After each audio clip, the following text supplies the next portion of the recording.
If you clicked on this video because you want to get the absolute best out of your AUTOTUNE plugin, but you're not sure exactly how to do that, then this is the right place for you. By the end of this video, you're gonna have a solid foundation for how you should use your AUTOTUNE for your songs in the future. So yeah, without further ado, let's get right into the tutorial. Okay, so for this tutorial, I'm gonna be working inside of FL Studio, but these same techniques will work in any other sort of DAW like Pro Tools or Logic or anything like that. So if you don't have FL, don't be scared off by that. Just take the techniques I'm using within this video and transfer them over to your DAW and you should be just fine. But anyways, let's open up the AUTOTUNE plugin right here. So I'm going to be using Pitcher. It's the stock FL Studio AUTOTUNE plugin right here. It's not necessarily the best AUTOTUNE plugin, but I'm going to be using the stock plugin so it's more accessible to all of you. So right here, as you can see, there are a lot of different settings in this plugin and a lot of different things you have to pay attention to. I'm going to be going over the most important parts of this plugin so that you can get the best out of your AUTOTUNE. First, obviously being the key signature. This is definitely the most important thing that you need to pay attention to when using an AUTOTUNE plugin is what key you're actually inputting into the plugin, because if you don't input the right key, then the AUTOTUNE is going to sound completely off and your vocals are just going to sound terrible. So to know which key to actually put in, I'm going to actually bring a beat into FL right here. So I have this beat right here. And we're going to actually need to find the key of this beat. So there are some plugins that can help you find the key of your beat, but if you don't have one of those, then I would recommend going to your web browser right here and then searching up beat key finder or something like that. And then you can just click on the first one that comes up here. And now what you can do is select your files. So I'm going to select the beat I just added, which was wrong. And then I'm going to open it. And then right under here, as you can see, it told me the key and the BPM. Now I already knew the BPM, but the key is really what we're looking for here. So you're going to take this information right here and input that into your AUTOTUNE plugin. So B flat major, I'm gonna make sure I remember that. Go over here into my AUTOTUNE plugin and then input B flat major. So the first thing that I'm gonna change right here is the thing that says minor. I'm gonna change it to major since it was B flat major. And then the drop down menu that has the letter on it, I'm gonna change to B flat. Now, as you can see in this specific plugin, it doesn't actually have B flat, but it does have A sharp, which is the inharmonic to B flat. It's like the same note, just a different name. So I'm gonna click A sharp major, and just like that, we have the correct key. So to test this, you can just kind of hum some melodies over your beat and make sure that the notes that you're singing sound good over the beat. So I'll demonstrate that right here. I'm gonna just turn my mic on and sing some melodies.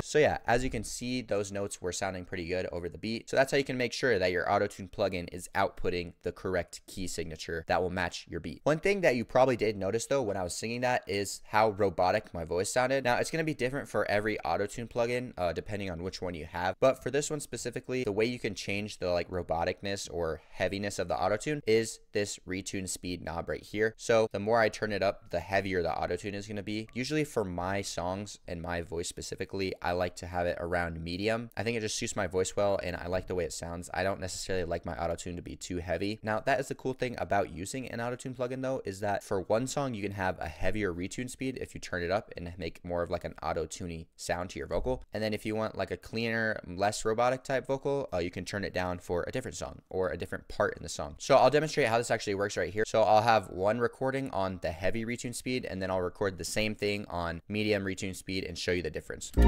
I'ma show you what I'm here for. I'ma show you what I'm here for. So I recorded two separate recordings right here, one on AUTOTUNE with the heavy retune speed and one on the AUTOTUNE with the medium retune speed, and I'm going to show you the difference. So I'm going to turn off the beat right here just so you can hear the vocal better. So this is the one with the heavy retune speed. I'ma show you what I'm here for. You tore me apart, but I can't let go. As you can hear, it's pretty robotic and the AUTOTUNE is very heavy on that one. And now for the vocal with the medium retune speed. I'ma show you what I'm here for. You tore me apart, but I can't let go. So for that one, it's less obvious that there's AUTOTUNE on the vocal, but you're still getting that nice pitch correction. So for me personally, I do like the medium retune speed better than the heavy retune speed, but this is a personal preference thing, and that's why AUTOTUNE plugins are so versatile, is because you can make your vocals sound different depending on how you change these settings. Another thing that I would like to talk about with this plugin right here is the minimum 100 hertz setting right here. So if I click on this, as you can see, there's a bunch of different options. For me, I usually like to select the 80 hertz one. Sometimes with this specific plugin, it's not necessarily that advanced. So if you're singing on kind of a lower octave, the AUTOTUNE might not pick up every single note you're singing. So if you turn this down, it's going to make the minimum minimum value that the auto-tune is going to pick up lower. So you're going to be able to sing in those lower octaves. One last thing that you have to be aware of when using an auto-tune plugin, I'm not sure if this is the same for every single auto-tune plugin, but definitely for this stock FL Studio auto-tune plugin picture right here, when layering your vocals, if you have both layers playing on the same auto-tune plugin, then they're both going to be inputting into the auto-tune plugin at the same time, which can mess up the pitch correction, because if you're singing two different pitches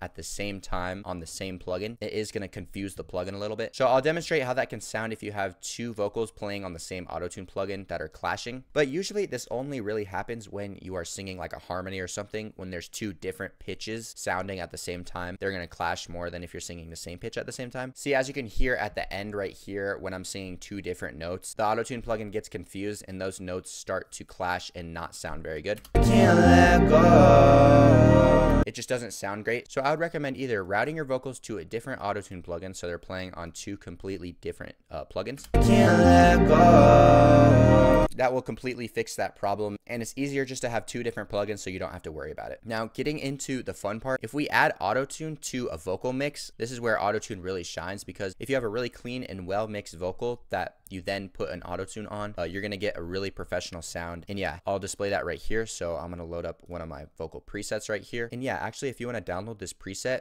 it's completely free. It's called the Caleb James lead vocal preset. I'll put it as the first link in the description. So I'm going to load up my auto-tune plugin right here, and I'm going to place my key signature in right here.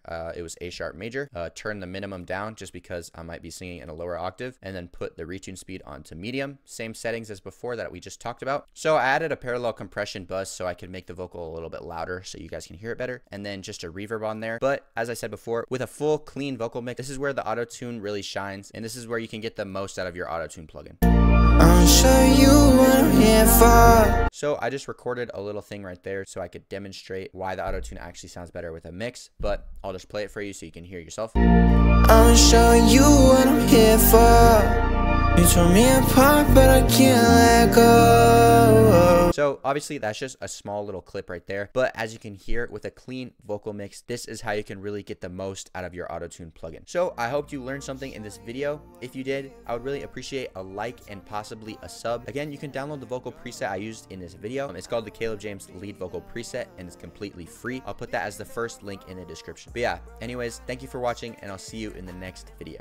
Thinking everything that I could do tomorrow, and it's so tough to keep it going, and I know that I'm not wrong.